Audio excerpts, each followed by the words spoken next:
চীন সফরকালে প্রধান উপদেষ্টা ডক্টর মোহাম্মদ ইউনূসের চিকেন নেক নিয়ে বক্তব্য ইস্যুতে অতি উৎকণ্ঠিত ভারতীয় গণমাধ্যম। দেশটির সরকার আনুষ্ঠানিক কোনো মন্তব্য না করলেও মঙ্গলবার প্রধান উপদেষ্টার বক্তব্যের চুলচেরা বিশ্লেষণ করে কল্পনাপ্রসূত প্রতিবেদন প্রকাশ করে প্রভাবশালী সংবাদ মাধ্যমগুলো। ইন্ডিয়ান এক্সপ্রেসের রিপোর্টে আসামের মুখ্যমন্ত্রী হিমন্ত বিশ্ব শর্মা প্রধান উপদেষ্টার বক্তব্যে আপত্তিকর এবং নিন্দনীয় হিসেবে আখ্যা দিয়েছেন।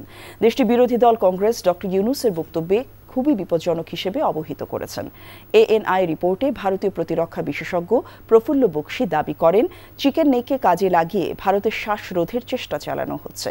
চীন সফরে ভারতের উত্তরাঞ্চলীয় 7 রাজ্যের সমুদ্র সীমা নেই উল্লেখ করে বাংলাদেশকে এই অঞ্চলের একমাত্র সমুদ্রের অভিভাবক হিসেবে আখ্যা দেন প্রধান উপদেষ্টা ডক্টর মোহাম্মদ ইউনূস। বান্ডেল থাকলে প্রতি সেনমানিতে টাকা বাঁচবে। বিকাশ সেনমানি বান্ডেল কিনে জিতুন প্রতি লেনদেনে।